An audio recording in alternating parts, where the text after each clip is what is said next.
Good afternoon, and welcome to the Clark Atlanta University Founders Day Convocation. To our distinguished guests on the platform, to Mr. Devin White, National Alumni President and member of the Board of Trustees, to Dr. G. Dale Wesson, Provost and Vice President of Academic Affairs. Good afternoon. To the Reverend Dr. Lawrence Miles, CAU Chaplain. To Mr. Alake Jacobs, SGA Undergraduate President. To Ms. Khadija Bryant, SGA Graduate President. To our alumni presidents and panelists, Dr. Stephanie R. Spalding, Mr. Daniel Blackman, and Dr. Roosevelt Allen. To the student moderators, Ms. Christina Williams and Mr. Harvey Cole. To all of our alumni representing Clark Atlanta University, Clark College, and Atlanta University. To the 2020 and 2021 graduating classes of Clark Atlanta University. To all of our student leaders, including Miss CAU, Amaya Crockram, and her royal court, and Mr. CAU, Darius Moore.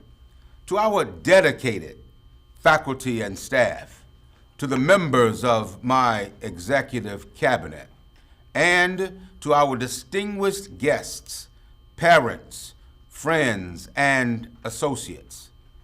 Good afternoon, and welcome to each one of you. This is such an exceptional moment for Clark Atlanta University as we celebrate our founding. Yes, we celebrate our founding 33 years ago, and this celebration represents the 32nd anniversary. So interchangeably, when you hear us mention 33 years ago and 32nd anniversary, we were founded the consolidation was in 1988, 33 years ago, but this is the 32nd celebration. And to be very clear, when we speak of 1988, that was only 33 years ago. But we are actually celebrating a founding which represents 1865 for Atlanta University.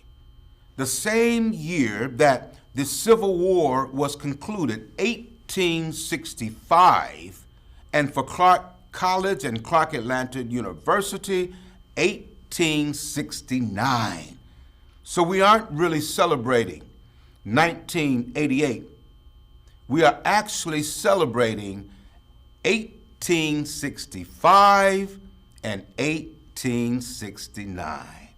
So yes, we owe a great deal to their legacies, and we praise leaders such as my great friend, Dr. Thomas Winston Coles and Judge Brenda Coles, as the first president and first lady after and during the consolidation.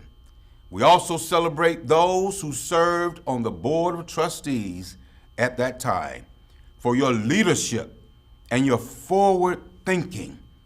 In 1988, these visionaries led our two parent schools' significant and transformational consolidation to become what we know today as Clark Atlanta University. Yes, one exceptional university. We celebrate their fortitude and tenacity for leveraging our dual motto. What is our dual motto? I'll find a way or make one, and culture for service. This and these mottos encompass our more than 300-year legacy. Our theme for today's convocation is Facing the Rising Sun Together. For me, Facing the Rising Sun is one of the most significant parts of that poem, Lift Every Voice and Sing. That poem, written in 1900 by one of our esteemed alumni, James Weldon Johnson, and put to music by his brother, J. Roseman Johnson. This particular line is metaphorical because Johnson uses the image of the rising sun along with as a new day begun. This gives a sense of new beginnings, or a new and more hopeful future, one in which we, as African Americans, can be completely free. In facing the rising sun together, this is our pledge of unity. Our pledge of unity that we as a people, Dr. Miles, must come together in our continued fight for equality and for justice. And together, we can celebrate victory and liberty as an African American people. I'm excited. I'm excited to have each of you joining us here this afternoon to reflect upon Clark Atlanta University's history, a history strewn with perseverance, with sacrifice, with faith and hope for future generations to come. We now invite your fellow scholar, Mr. Kelton Holden, to bring the invocation.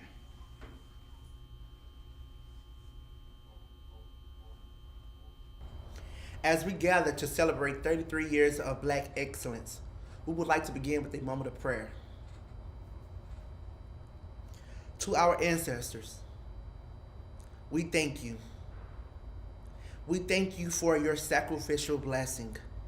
We thank you for every ounce of blood that was shedded throughout every year of you fighting to pave the way for us so that we can be here 33 years later celebrating excellence, Black excellence. We thank you, Lord, for today. We thank you for moving the mountain. We thank you, God, for just being our hope in times where we felt hopeless. We thank you for being our peace where things felt so chaotic. We thank you, God, for being our healer, God, in a world right now, God, where we're living in a pandemic. We thank you, God, for just bringing us through so many things that we didn't see our way coming out of. We thank you so much for just being so great to us. Lord, you've been a friend to us, God, than we've been to ourselves, and we bless your holy name for that. Lord, we bless you on today, God, for just being so great to us and so faithful to us, God, on this campus. Lord, as we celebrate 33 years of excellence on today, God, we celebrate it with you, God. Because, God, you have done so many great things for us on this campus, God. Lord, our motto is find a way or make one. And I don't know how you did it, but you made a way. You made a way out of so many ways, God. And for that, God, we give you blessings, God. We give you praise. We bless your holy name. On today, God, we ask, God, that you just look low on today, God, as you sit high. Look in on every individual right now, God, who needs you, God. Lord, we thank you so much. We give your holy name, God, praise on today, God, for everything, God, that you're about to do, for everything, God, that you have already done, for everything, God, that you're doing right now. We bless your holy name and we love you. In Jesus' name we pray. Amen. Thank you. Now, we will have greetings from our undergraduate president, Mr. Alake Jacobs, and graduate president, Khadijah Bryant. Thank you. Greetings to our illustrious constituency at Clark Atlanta University. I am Alake Jacobs, a senior business major with a dual concentration in finance and financial planning from Atlanta, Georgia, and I humbly serve as the 32nd undergraduate president of the Student Government Association. It is my pleasure to welcome all to the Founders Day Convocation. I hope that everyone did well in their midterms. This school year has brought challenges to Clark Atlanta that have never been seen before. Dealing with a pandemic and virtual learning simultaneously is an effort to be commended on all fronts. But our students have been steadfast in facing these challenges head on. CAU has persevered, but understand that even though we can see the finish line, we still have to keep running. To paraphrase Dr. Martin Luther King Jr., if you can't run, walk. And if you can't walk, crawl. But whatever you do, you have to keep moving. Since the inception of Atlanta University and Clark College and their consolidation, our university has stood as a monolith and a beacon representing excellence, a culture for service, and a will to always find a way or make one. These values have been imparted in Panthers for decades, and I trust that the current and future Panthers will uphold and treasure them. I implore the student body to continue moving towards the finish line and never to give up hope. Thank you. Greetings, President French, faculty, staff, scholars, and alumni of the illustrious Clark Atlanta University. My name is Khadijah Bryant, and I am a second-year graduate student in the Whitney M. Young Jr. School of Social Work. I humbly serve as the 32nd SGA graduate president, and on behalf of the graduate population, it is with great joy I welcome you to Founders Day Convocation. Marianne Williamson once said, "Our deepest fear is not that we are inadequate. Our deepest fear is that we are powerful beyond measure. It is our light, not our darkness, that most frightens us." We are placed on this earth to be our highest, most powerful self. We are to share and let our lights shine bright, even if we live in a world that expects us to succumb to darkness. It is the positivity that we bestow upon others that leads to the changes that we need to see in this world. Who are you to play yourself small? No one, because if you come from the illustrious Clark Atlanta University, you've already exceeded the world's expectations while being Black in America. Right now, in this moment, keep your light bright. It is the joy that you bring to the world that frightens others, but will uplift your brothers and sisters around you. You are everything and more than you ever expected yourself to be, even in a pandemic. As we face the rising sun together, we're leading Panther Nation with light, love, and positivity on a path to greatness. With that being said, have a magnificent Founders Day Convocation. Thank you.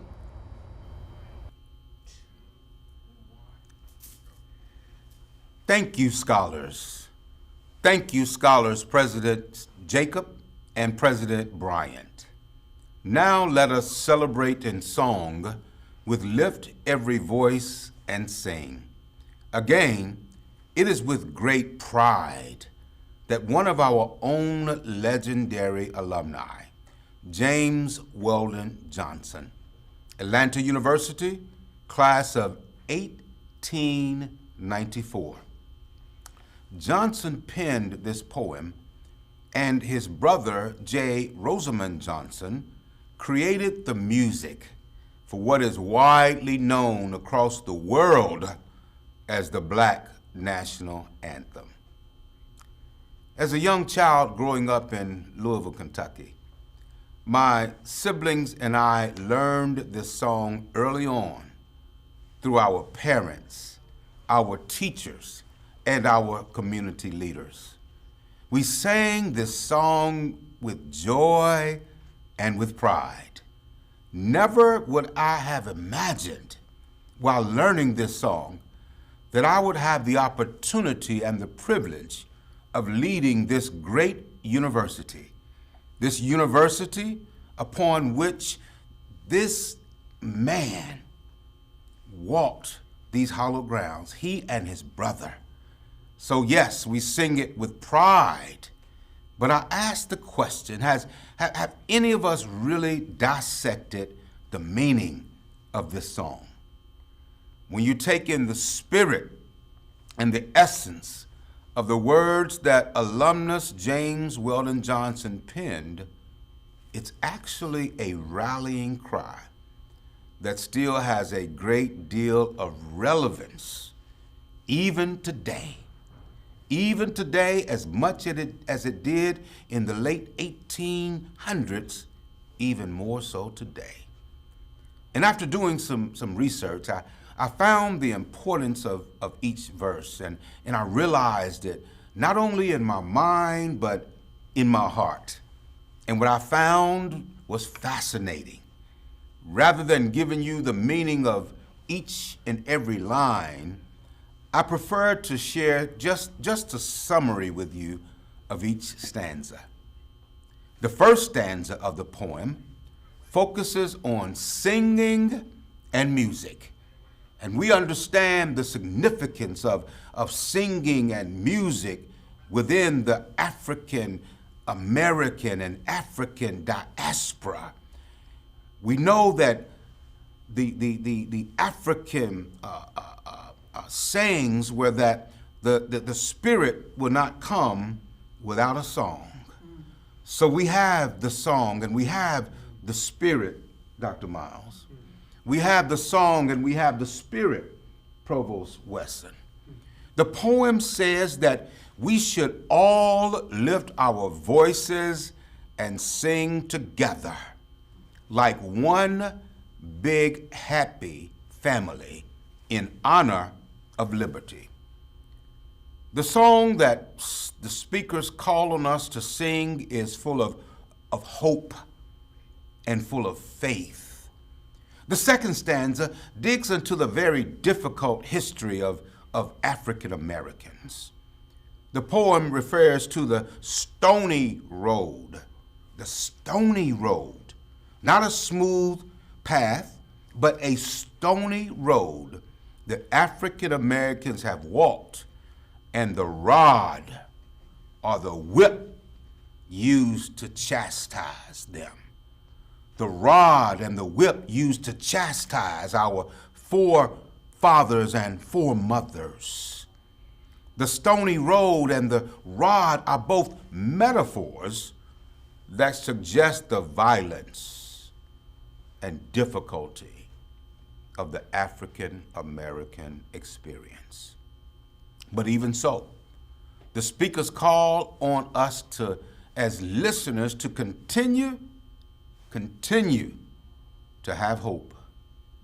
They say that African Americans have come a long way through a lot of hardship, and now they're standing right there at the precipice, right there at the brink of a new and more hopeful future.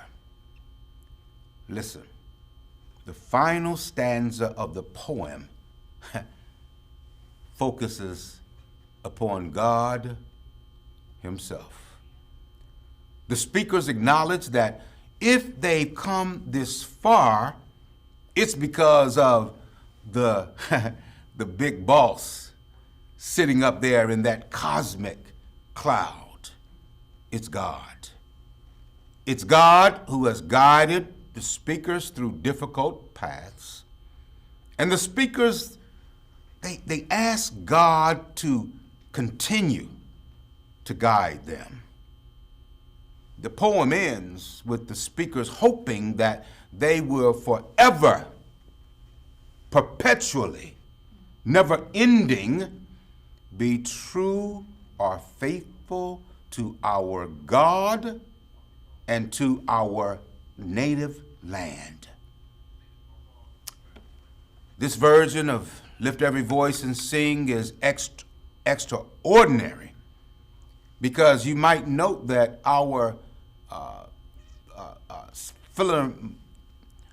Philharmonic Society members, when was it? Just a few days ago, our society performed it as part of the NBA All-Star Game, held right here in Atlanta, Georgia on March the 7th. led by Director Dr. Curtis Powell. Please enjoy this beautiful rendition of Lift Every Voice and Sing, followed by greetings from the Clark Atlanta University National Alumni Association President, my good friend, Mr. Devin White.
Good afternoon. I am Devin White, National President of the Clark Atlanta University Alumni Association. On behalf of the more than 40,000 faithful Atlanta University, Clark University, Clark College, and Clark Atlanta University alumni throughout the country, I greet each of you during this important event. Founders Day marks a day of reflection, accomplishments, and the future of our university. We celebrate all of our achievements together. As we reflect, our desire should be to continue our commitment to our alma mater. We must remember our dual motto, I'll find a way or make one, and culture for service. As we reflect, let's remember that our founders laid the groundwork for our future. Now, let's take our energy, enthusiasm, and dedication to move the future of our CAU forward. To our faculty and staff, we thank you for shaping the minds of our future leaders. To our alumni, we are grateful for your generous support and leadership. To our alumni and future alumni, remember, you are a Panther for life. The classes of 2020 and 2021, I look forward to welcoming you in May to the Clark Atlanta University Alumni Association. So as we reflect, let's find the strength in our history and continue to be second to none. God bless.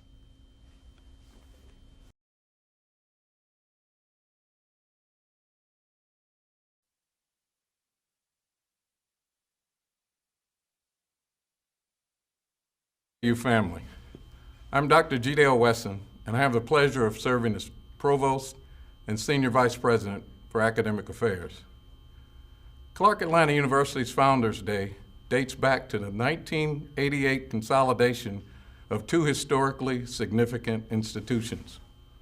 Atlanta University, founded in 1865, the nation's first graduate-level institution for African Americans, and Clark College, founded in 1869, the nation's first private liberal arts institution to award baccalaureate degrees to African Americans. On this day, we honor the dual heritage of our forebears to provide education to black males and females, which had been denied them during slavery and its aftermath. Although HBCUs were called universities and institutes from their founding, the major part of their early mission was to provide elementary and secondary education. The institutions have changed a great deal since their founding in 1865 and 1869, and its consolidation in 1988. But throughout their history, it's been certainly lasting and having lasting and abiding themes. An uncompromising defense of academic and intellectual rigor and freedom. A focus on the relation between undergraduate and graduate education and the public issues, larger public issues of social justice and human dignity, and a concern for rights and privileges of all citizens, particularly African Americans. So today we celebrate our founders whose contributions compel us to continue our great mission. Were our founders to revisit us today, they would no doubt find their vision realized as graduate and undergraduate students benefit from a dynamic relationship between innovation and tradition to lead exemplary lives governed by global service and leadership. They would be proud of their unapologetically transformative agenda that has continued, as that poem, Lift Every Voice and Sing, by Atlanta University graduate James Weldon Johnson, was put to music by his brother, James Rosamond Johnson, and was dubbed the NAACP as the by the NAACP as the Negro National Anthem for its power in voicing a cry for liberation and affirmation for African Americans. Our founding fathers would also be pleased to know that W.E.B. Du Bois, the professor of history and economics here at Atlanta University from 1897 to 1913, who was marginalized by white founders of sociology for years, is now recognized by many scholars as the founder of scientific sociology.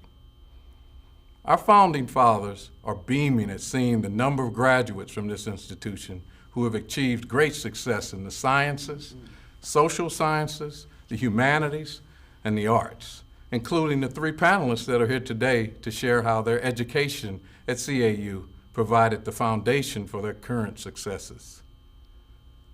We have some of the brightest minds matriculating here at CAU, students who have attained high academic achievements. We're very proud of their accomplishments, and today we want to recognize them. First, I'd like to recognize the graduate students who have a cumulative GPA of 4.0, as well as undergraduates who are on the dean's list with an academic GPA of 3.25 to 4.0. We would like to recognize our golden sons and daughters who are viewing this program from their homes today. Thank you, class of 1971, Clark College and Atlanta University. We would also like to celebrate our living centenarians, Ms. Doris Taylor Shockley, Atlanta University, 1944. Mr. Lyle Gittins, Clark College, 1942. And Dr. Eleanor Rogers Gittins, Clark University, 1941, and acknowledge their legacy in this special presentation. Centenarians are a special group of individuals who have lived at least 10 decades of life. Clark Atlanta University's Centennial Club honors our alumni who have reached this remarkable milestone. Our first centenarian received her master's degree in library science from Atlanta University in 1944. Mrs. Doris Taylor Shockley's professional career in the field of library science spanned over 30 years in public schools, colleges, and universities, as well as seminaries throughout America. Two of her favorite words are, "Thank you." And likewise, one of her favorite scriptures is, "Oh, give thanks to the Lord, for he is good, for his steadfast love endures forever." And she extends a challenge. She states, "Have faith, as it will always sustain you." And her gems of life are to keep reading, believing, loving, praying, and praising, while thinking positively, doing your best with whatever you undertake. This is Doris Taylor Shockley, a graduate of the Atlanta University class of 1944. Thank you very much, Clark Atlanta University, for celebrating my 100th birthday, March 1st, 2021. Love and deep appreciation for your presence in my life over the years. Our next centenarians have been inducted into the Centennial Club. Today, we are celebrating their recent honor. They met at the School on the Hill on the old campus of Clark University, where they began their academic careers amidst the beauty of a waterfall, magnolia trees, a 3-hole golf course, and Lover's Lane. Dr. Eleanor Rogers Gittins, 103 years young, received her degree in 1941 from the final graduating class of Clark University. She majored in English, sung in the Philharmonic Society, and her life career encompassed teaching English from junior high schools to universities. She received her PhD when she was 69 years old, and she retired from the City University of New York. Mr. Lyle Gittins, 104 years young, completed his math courses via correspondence due to the draft. He was recognized with the first graduating class of 1942. He holds the honor of being a member of the winning tournament basketball team in 1939. His career imprints were with the Department of Labor, utilizing his math skills in handling budgets and other labor issues. The Gittins are known in the CAU alumni circle as generous donors, both financially and with their time. From local alumni events in New York to national alumni conferences and special events. We are honoring them today because in 2020, the Gittins were celebrated as the longest married couple of 79 years in the state of New York. Thank you, Clark Atlanta University. We are blessed to be married for 79 years. Thank you. And thank you for honoring the 80th anniversary of my graduation. I am happy to say that it has been a very, very long time, but thank you anyway.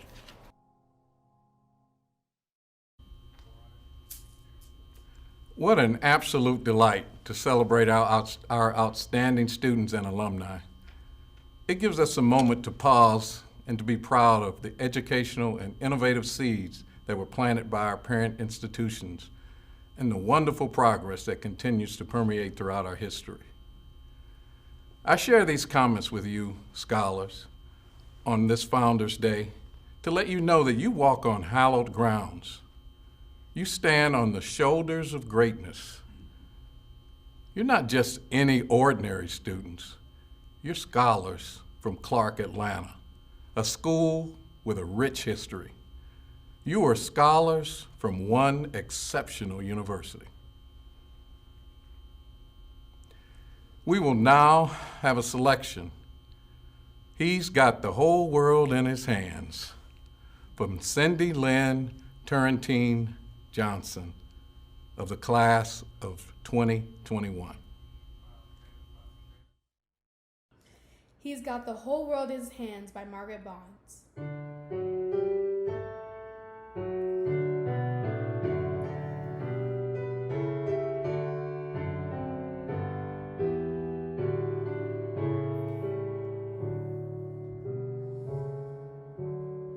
He's got the whole world in his hands.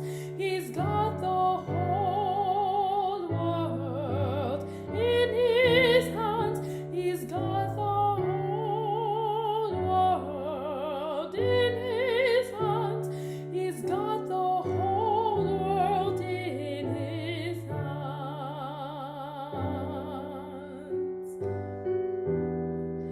He's got the woods and the waters in his hands.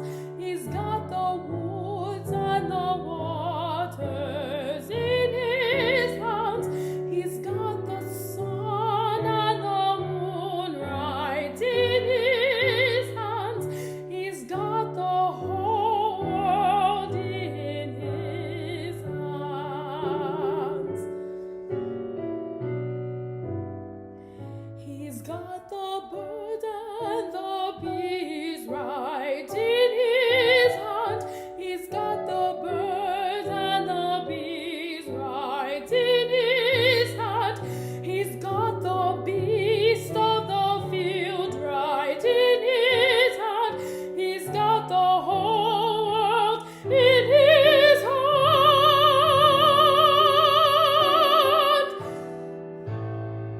He's got you and me right in his hand. He's got you and me right in his hand.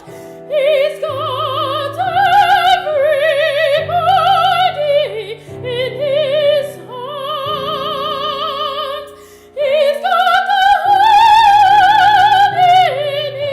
hands.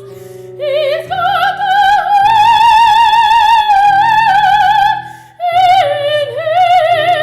world in his hands.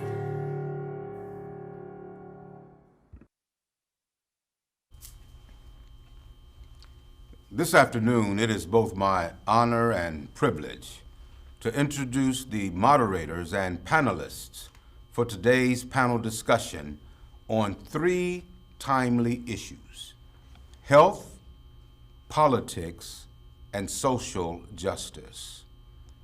I want to welcome our fantastic student scholar moderators.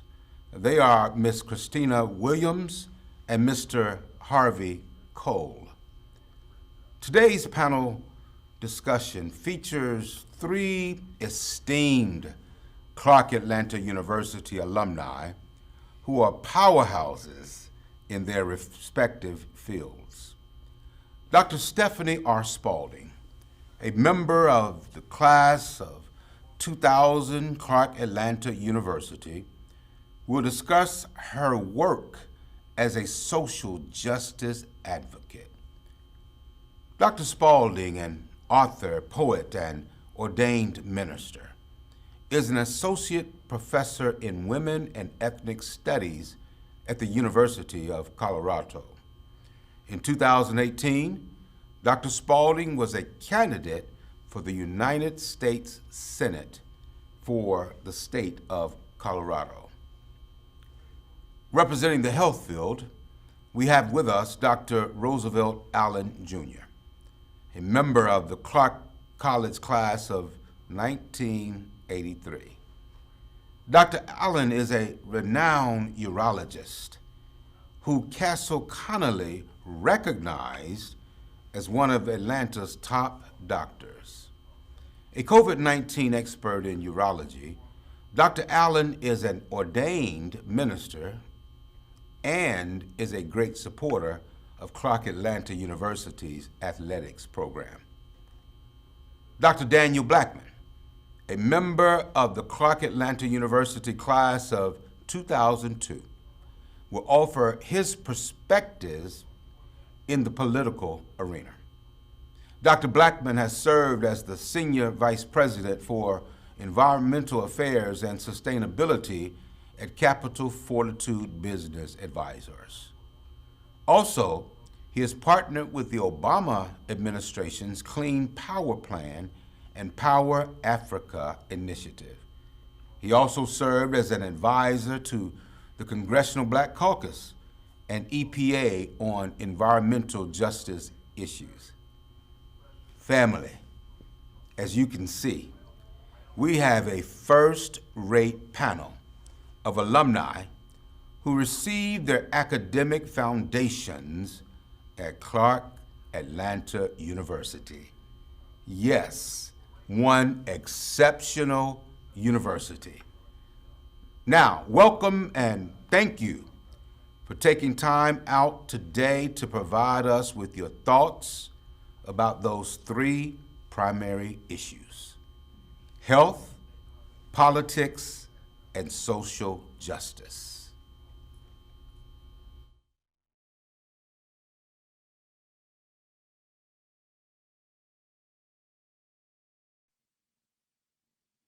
Good afternoon. My name is Dr. Roosevelt Allen. I'm a proud graduate of the class of 1983. I'm very thankful to be here. We thank President French, our wonderful, illustrious faculty members, all of the students and alumni for this opportunity. I'm bivocational. I currently serve as the founder and senior pastor of Holy Bethel Church in Beaufort, Georgia. We are a very unique church where we don't focus to draw a crowd, but we try to penetrate a crowd. As such, we offer a variety of programs to provide social, economic, and spiritual empowerment. Likewise, I am a senior partner with Georgia Urology. Georgia Urology is the largest private practice urology group in the Southeast and one of the largest urology groups in the country. Because of our size, we offer unique opportunities for research. We're also engaged in educational activities of fellows as well as medical students, and have several relationships with medical schools across the state. In addition to that, I serve on several boards, several hospital boards within the city. I also serve with the diversity community for Gwinnett County Public School System. In addition, I'm on the board of a major insurance carrier, which I will not name due to some restrictions, but I'm thankful to be a part of that as we're looking at ways to improve healthcare delivery to all people, especially African Americans throughout our nation. With that being said, my platform this morning is to speak in regards to healthcare and how it relates to our current environment and challenges as we proceed further. I'm delighted to be here. Thank you, Dr. Allen. Dr. Spalding, please share insights from the social justice perspective. Good afternoon, my beloved Clark Atlanta University community. To President French and all on the dais, our alumni, students, faculty, and staff. I am Reverend Dr. Stephanie Rose Spalding, graduate of Clark Atlanta University 2000. And it is my pleasure to be here with you today because it is Clark Atlanta University that laid the foundation for me to become and to do the many things that God has blessed me to do, such as pastor Ebenezer Baptist Church in Colorado Springs, to also earn tenure as faculty of Women's and Ethnic Studies at the University of Colorado in Colorado Springs, as well as to serve as the interim vice chancellor for equity, diversity, and inclusion at the University of Colorado in Colorado Springs, to run for office, congressional as well as Senate in Colorado, and to be the founder of the Truth and Conciliation Commission, based in Colorado, but a national grassroots effort for conciliation and to undo race and racism in the United States.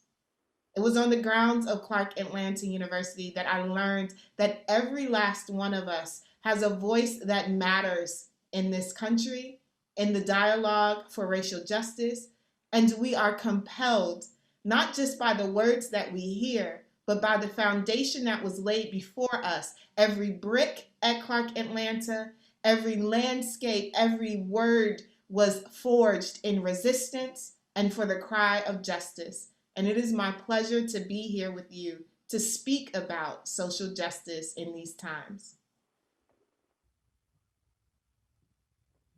Thank you so much, Dr. Spalding. Mr. Blackman, please share your insights from the political perspective. First of all, to President French, to my friend Devin White, who I've seen his unwavering commitment over the years, has been an inspiration to myself and to so many more. To all of you that I'm sharing the stage with, and to those who are representing this prestigious institution, I want to bring greetings from Forsyth County, Georgia. I want to thank you to Clark Atlanta University on this Founders Day for helping me to become Georgia's largest African-American vote getter. On this past runoff, I failed by 28,000 votes to become Georgia's next public service commissioner. However, what I learned and what was embedded in me while I was a student at Clark Atlanta University has truly brought to life our understanding of not only culture for service, or that we'll find a way or make one, but the responsibility that those of us on this call and on this stage have to contribute throughout this world. I want to make sure that we, as we speak about facing the rising sun, we understand that those words by former NAACP leader, and it was mentioned, notable alum of Clark Atlanta University, James Weldon Johnson. I want us to understand that facing the rising sun, at least politically, is not only a burdensome challenge, but a tremendous opportunity for all of us on this call.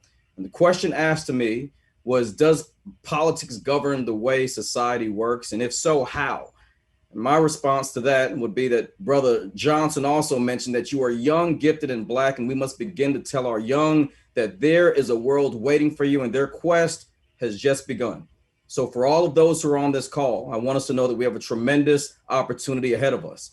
The answer, in my opinion, is from Reconstruction and Jim Crow through the March on Washington led by Dr. King, but also by our friend and alum, Ralph David Abernathy, another prestigious alum of this institution, to the insurrection we all witnessed on January the 6th, 2021. Politics have governed the way society works, and our role in that speaks volumes. So the real question is, how will we, each of us on this call, play a role in the continuation of politics throughout the United States? And my question is simply to revert back to what has been stated over and over again: I'll find a way or make one.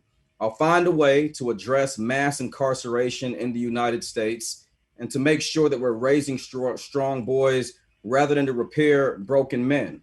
And make a way because 88% of Georgia's prison population reads at a third grade level. Institutions like Clark Atlanta University have always taught us and reminded us of the tremendous role and responsibility we play in society.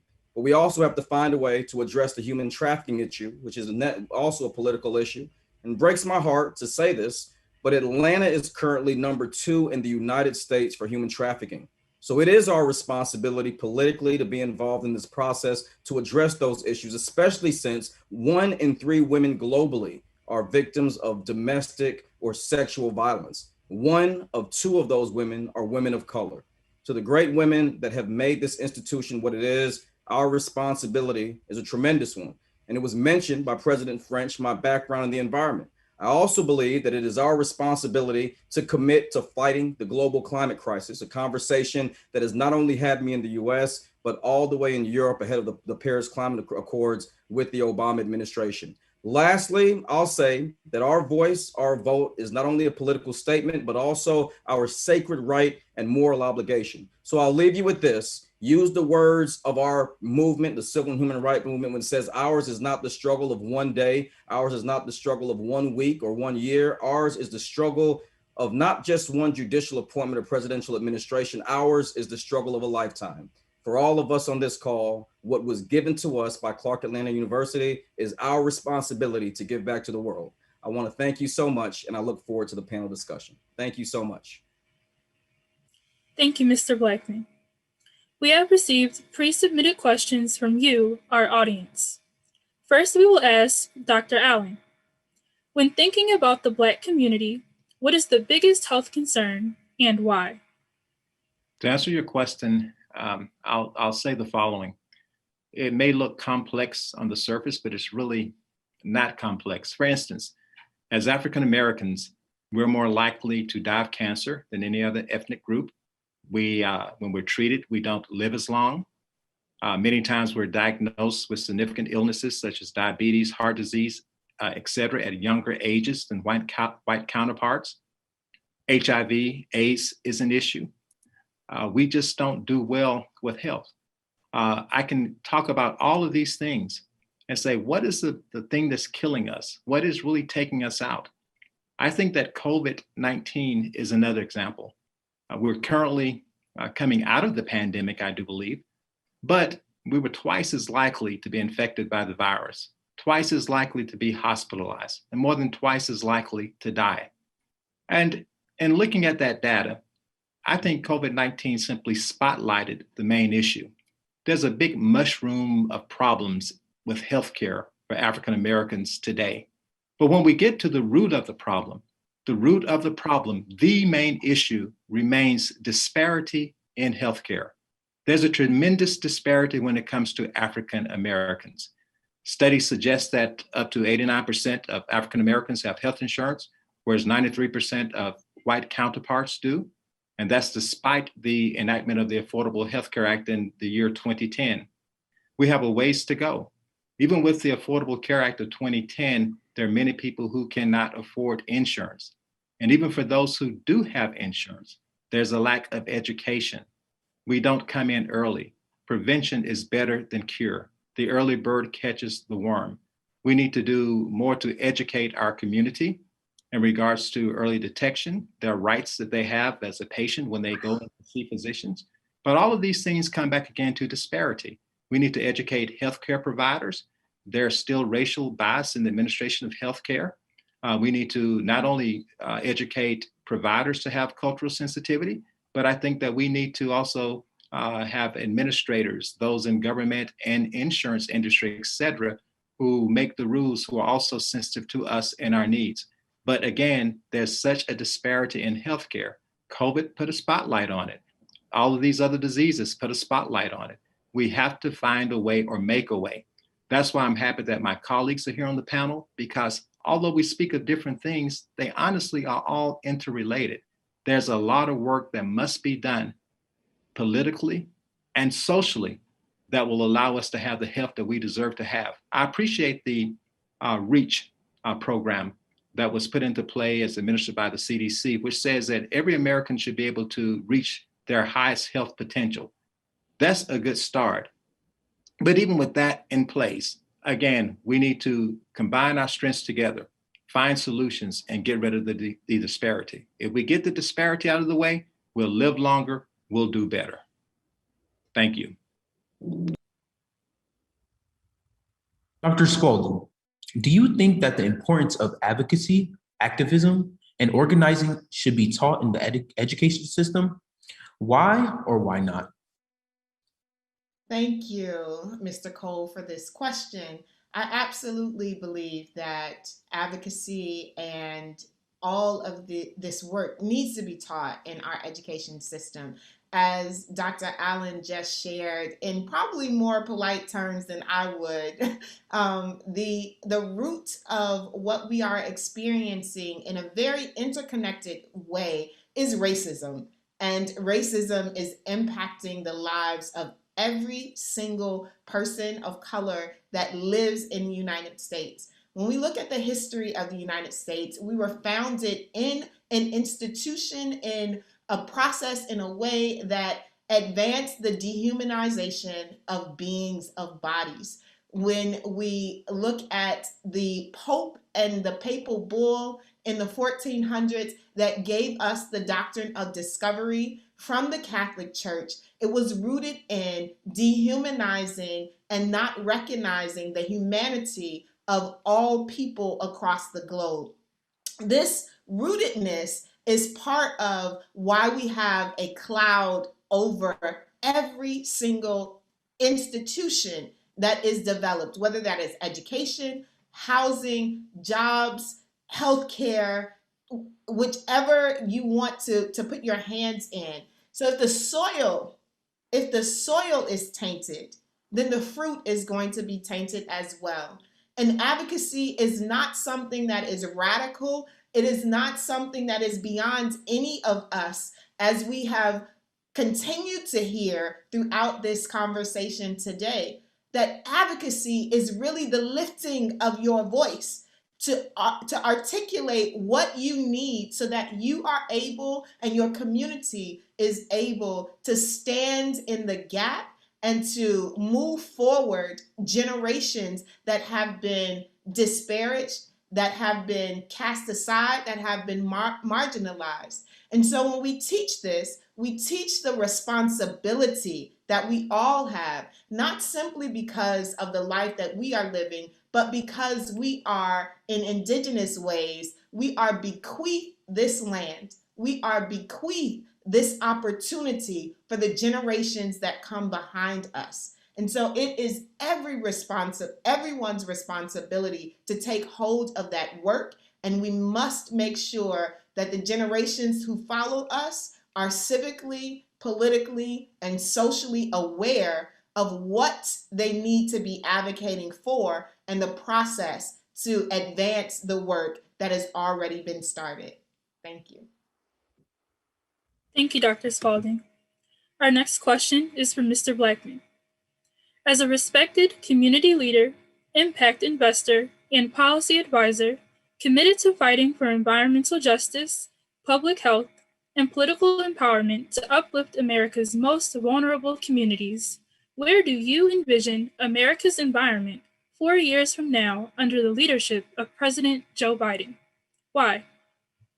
First of all, to Dr. Spalding and to Dr. Allen, I want to thank you for sharing the stage and for us being able to participate in this conversation.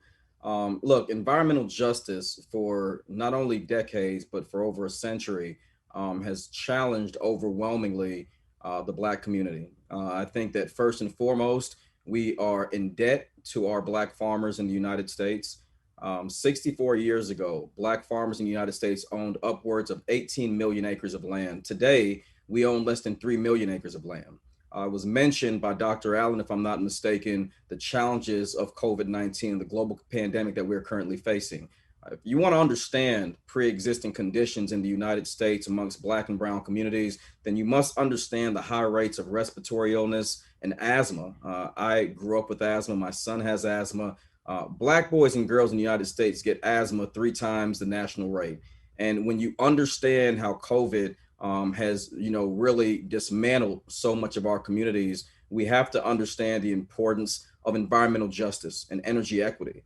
So there are 3 ways I'll answer that question. Number one, from a public health standpoint, we have to make sure that the Biden-Harris administration is accountable to working with the EPA, the Environmental Protection Agency, as well as the Department of Justice, to make sure that our lands are protected and that when there are violations, whether they're air quality or they're water pollution, that we can address those issues in not only a prompt way, but in a way that transcends any one administration, similar to the Voting Rights Act year after year having to be revisited.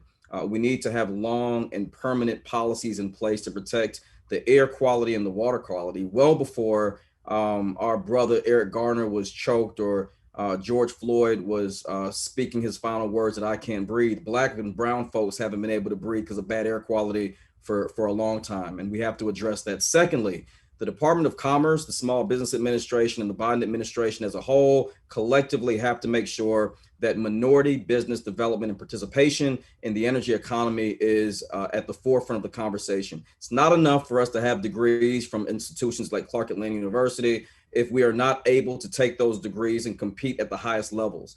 I'm not just talking about having a degree and having an administrative role. I'm speaking about environmental compliance positions, scientific positions, engineering. I mean, we have graduated some of the best and brightest minds out of Clark Atlanta University, and we need to make sure that transcends into real jobs that have us in the C-suite as CEOs, executives, directors that are managing budgets and that are dictating the narrative along the board for where we are and the opportunities that the clean energy economy will bring. And I'll say this here, what Silicon Valley has been for the United States and how it has created so many billionaires, the clean energy economy is the new Silicon Valley. And if we are not competing at a level where we are contracting, there's a saying that goes, you're either at the table or on the menu. And our community has been on the menu for far too long. And then lastly, the Biden-Harris administration will be judged politically, not just by the policies that are passed and when we get out of our pandemic, which I do believe we'll see an end to within the next 2 years. But I'll say this, we need to be more proactive in understanding the adverse impact on communities of color as a whole. The environment is critical. We're not getting a second planet. If the Biden-Harris administration does not make sure that the Black community is at the forefront of this conversation, which I believe they're doing with a $2 trillion investment that was announced by President Biden and his commitment that he made through executive orders to fight climate change, $2 trillion will be spent over the next 4 to 6 years to fight the climate crisis, with 40% of that, upwards of $900 billion, going to fight environmental justice issues in Black and brown communities. We will measure them based on the end of this 4 years, how much of that capital was deployed and how much we were able to move the needle.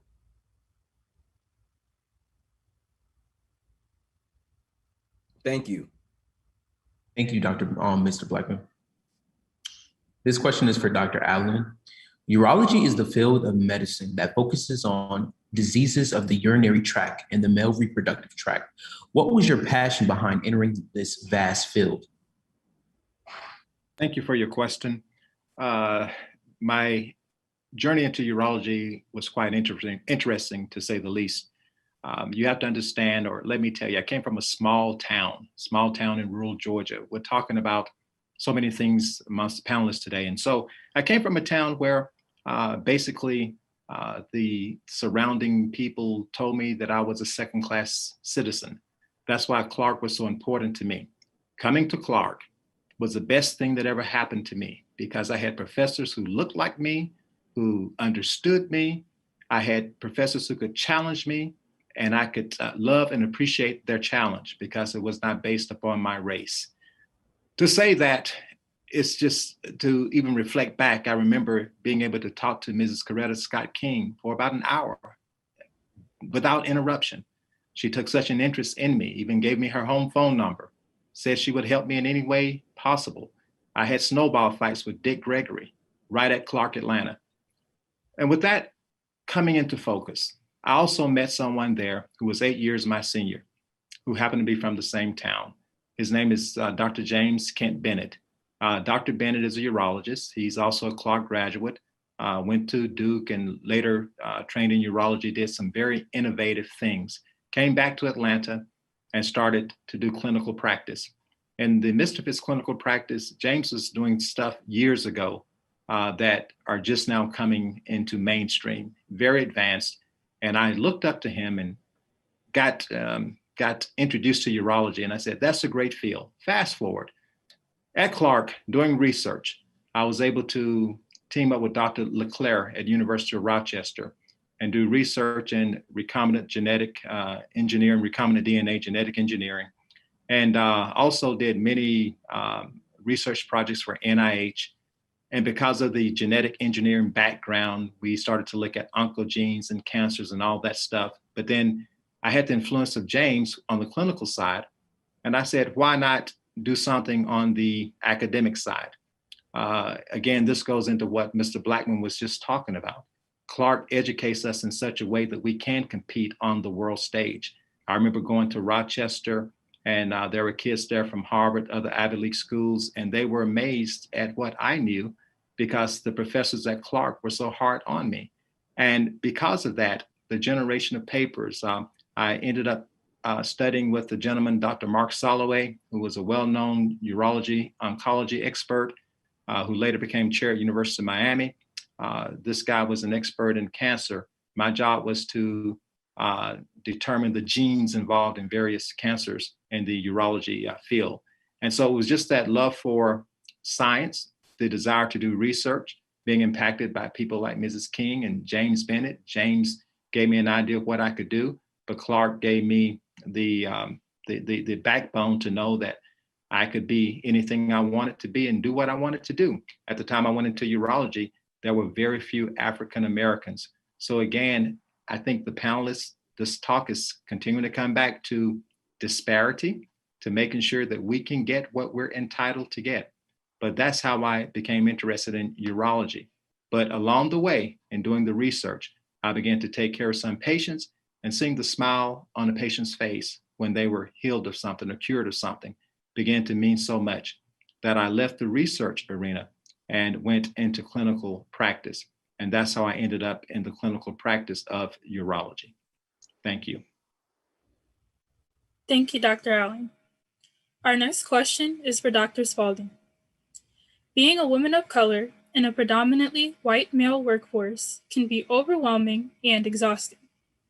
What type of guidance or encouragement can you bring to the ladies at CAU to lessen the culture shock? Thank you for this question, because it is definitely very often overwhelming and exhausting. But the first thing that I will say is you are worthy and you are prepared.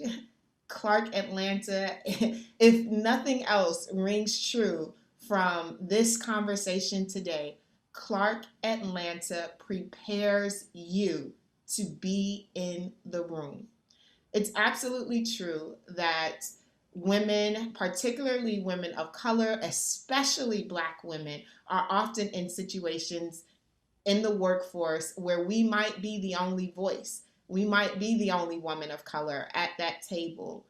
Right now, we are experiencing one of the most historic moments in time where Black women in our population, the demographic of Black women, represents one of the highest educated demographics in the country, degreed demographics in the country. So, and that's part of what everyone has been talking about today, part of systemic and institutional racism that targets Black boys and takes them out of the classroom, disciplines them in different ways, and pipelines that move them out of the formal education system.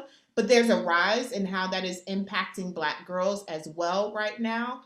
But even at my time, during my time at Clark Atlanta, I remember that the numbers were 7 to 8 women in the AUC than there were to men. And so this is another conversation that we might need to have about what that school to prison pipeline looks like and other disparities happening in formal education that is impacting our young Black boys. But when we think about that, we have now found ourselves in a moment where Black women are in some ways excelling at formal education.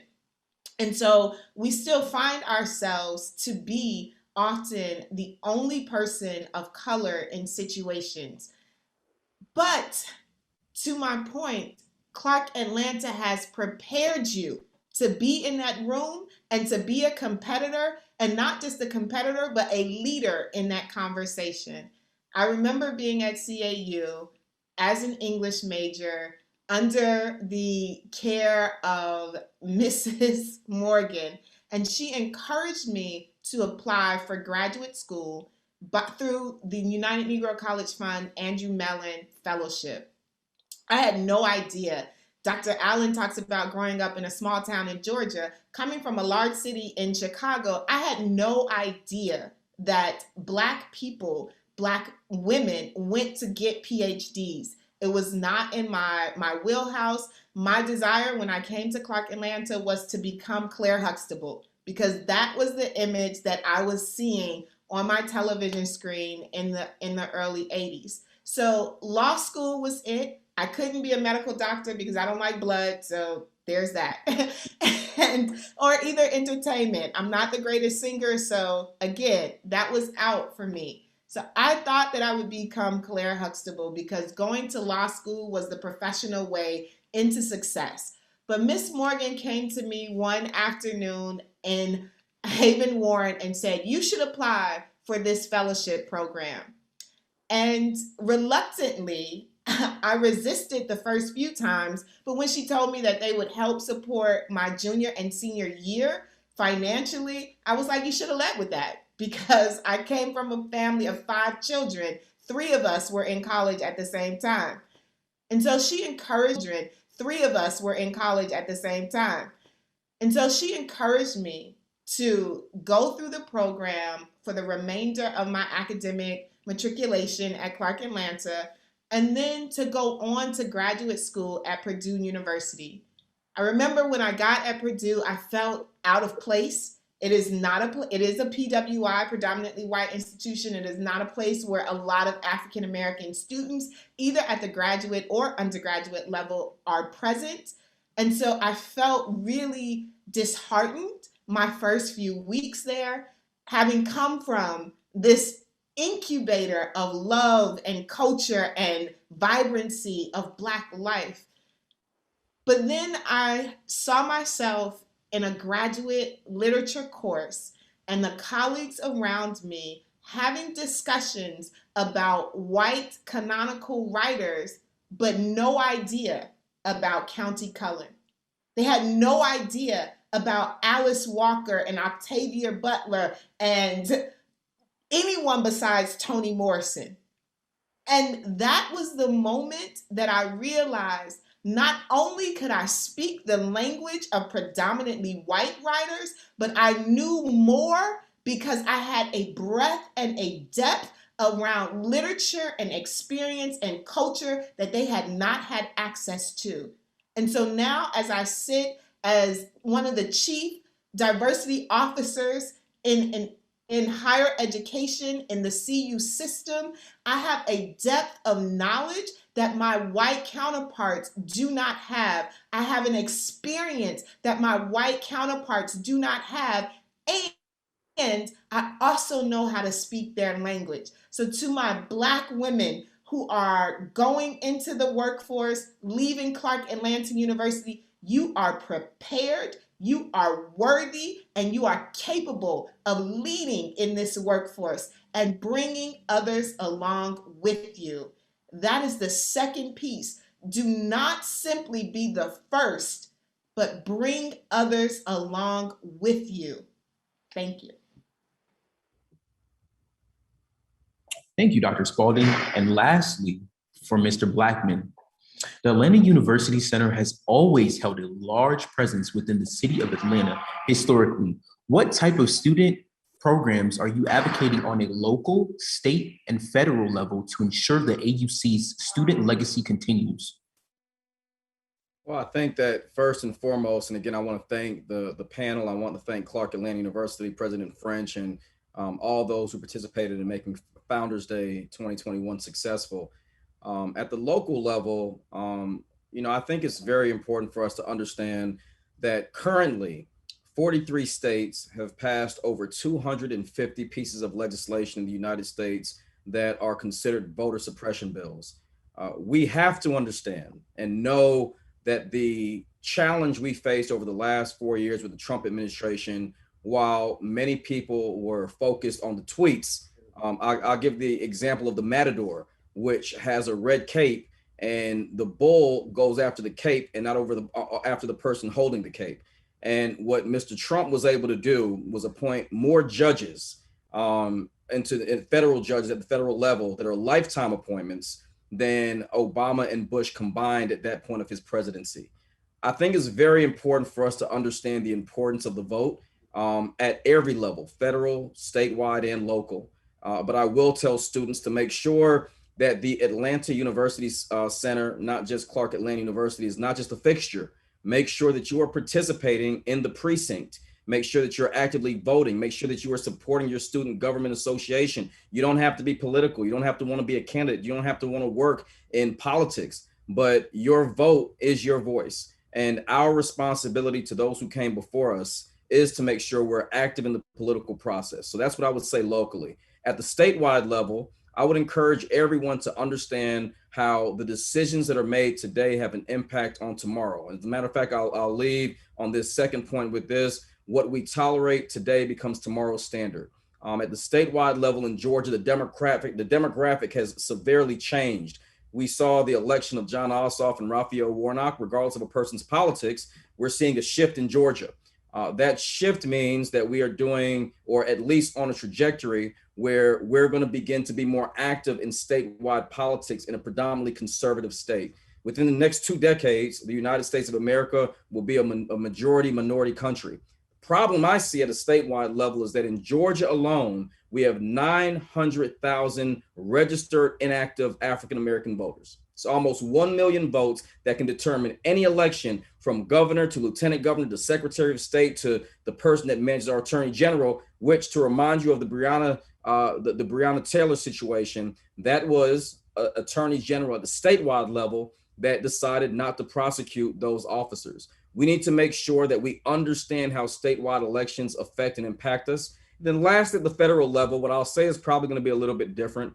I believe that we're seeing a tremendous intersection in the United States where we have continuously seen the challenges that Black men and Black women have faced in our communities with interactions with police. At the federal level, we need to make sure that we're following in the footsteps, of what Dr. Spalding said. Social justice and action and being an activist isn't just about being in front of a march or leading a protest. It's about being a good parent, being a responsible global citizen. It's about doing your part where you are. We're not going to change the world overnight or do a million things in one moment. It has taken us decades to get here. It's going to take us a long time to get to where we want to be. But if you do your part at the federal level, if you do your part nationally, whether you're in Colorado or Georgia or New York, if you do your part, I believe this nation goes in a direction that would make all of us proud and that would uplift institutions like Clark Atlanta University, which I'm proud to be a product of. So thank you for affording me the opportunity to be here with you today.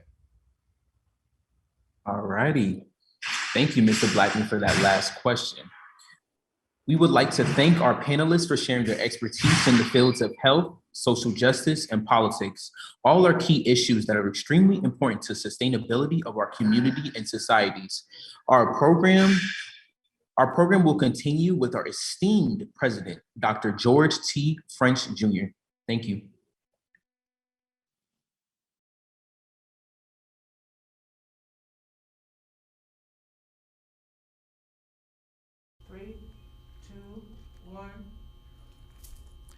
Many thanks to everyone who organized and participated in today's Founders Day program.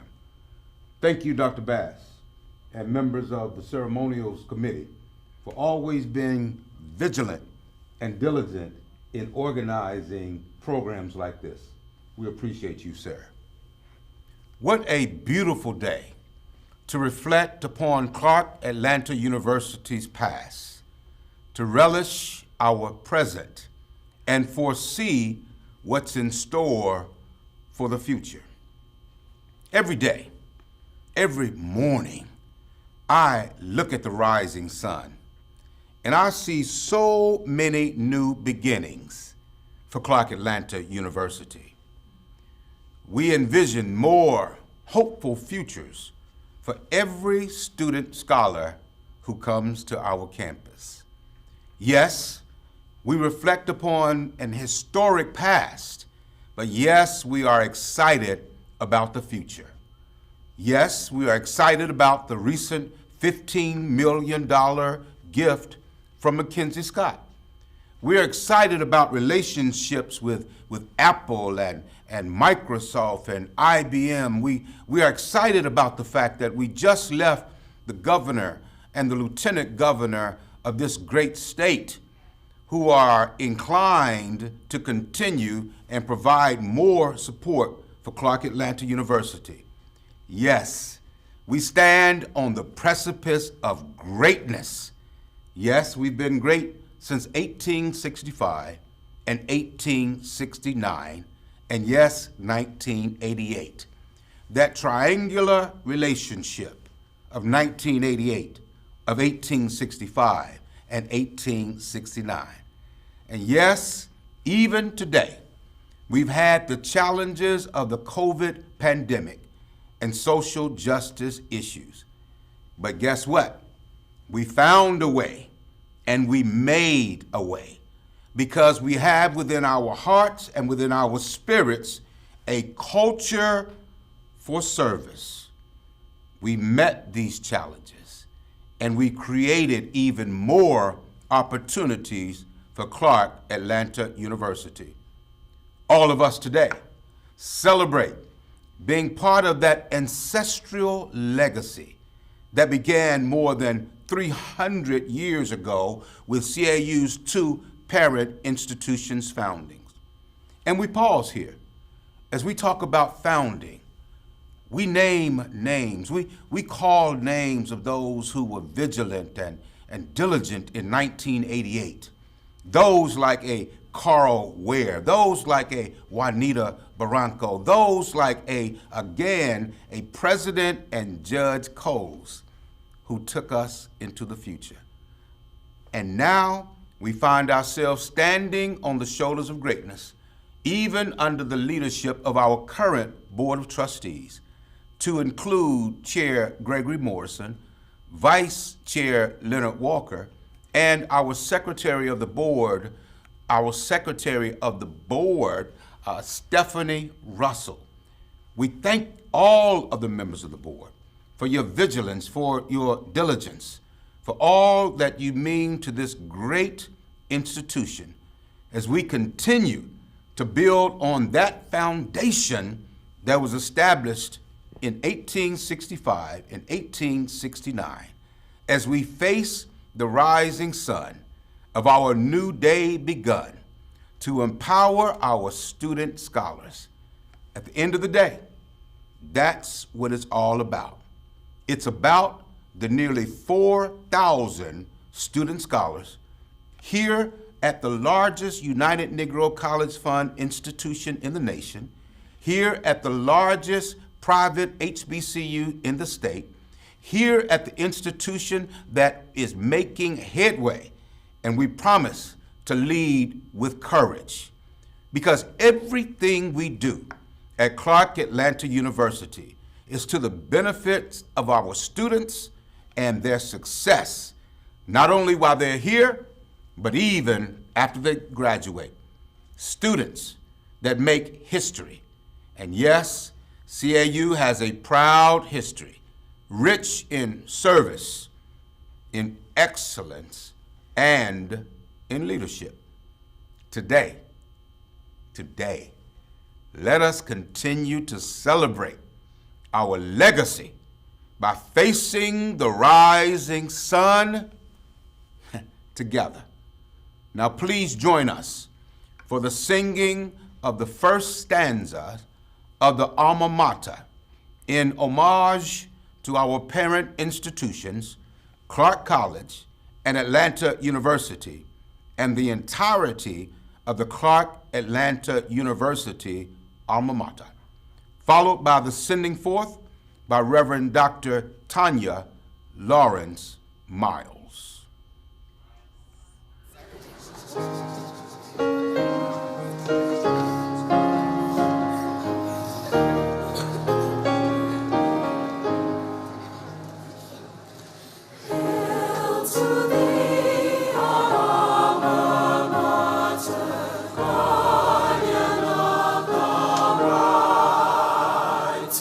Love and truth and sacred honor.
Thy noble tricolor now ripples the breeze, bridging the mountains, spanning the seas, calling thy sons and thy daughters so true.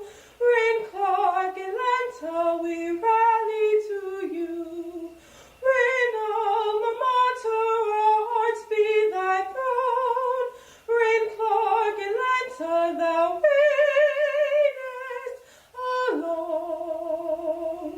Reign Clark, Atlanta, thou reignest, reignest. Reign Clark, Atlanta, thou reignest alone. Hail alma mater, we ever aspire, thy sacred mission to fulfill entire. Thy noble banner has lifted our way. Hail to the crimson, the black, and the gray. Reign alma mater, our hearts be thy throne. Reign Clark, Atlanta, thou reignest alone. Reign Clark, Atlanta, thou reignest, reignest.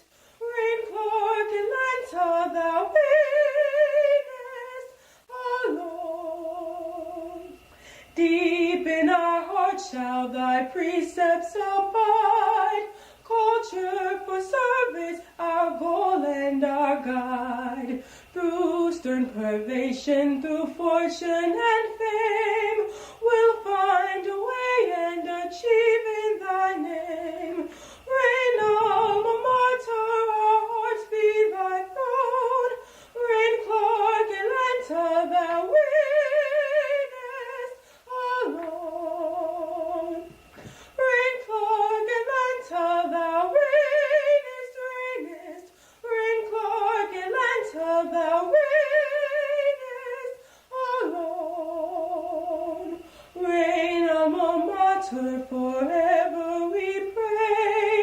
Let the tricolor that heralds thy sway fly from the ramparts of learning so free, for we shall ever be faithful to thee. Reign alma mater, our hearts be thy throne. Reign Clark, Atlanta, thou reignest alone. Reign Clark, Atlanta, thou reignest, reignest. Reign Clark, Atlanta, thou reignest alone.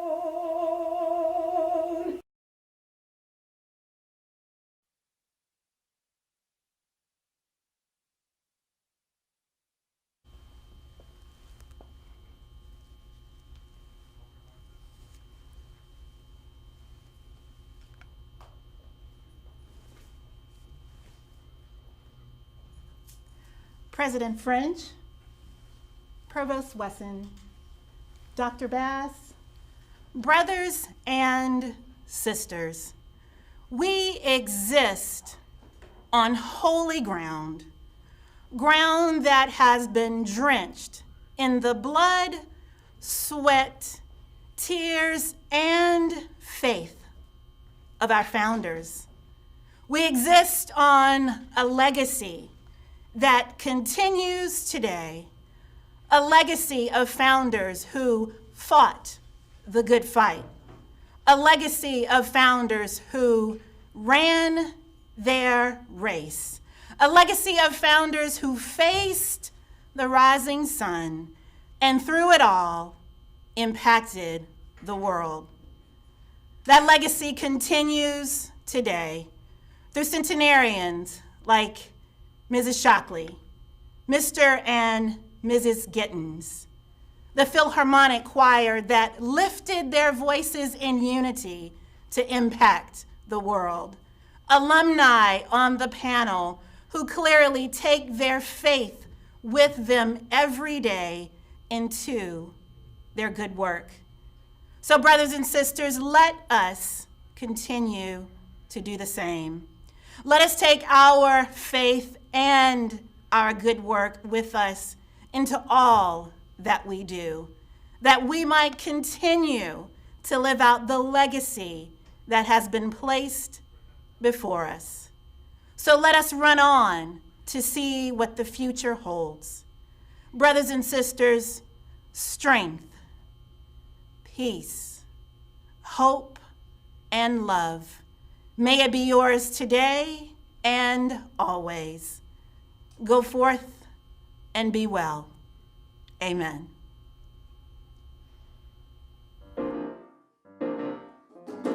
There is no place like CAU. The choice to lift every voice is up to you. I listened to my heart. It told me where to start. Clark Atlanta. Yes, we'll never part. You taught me how.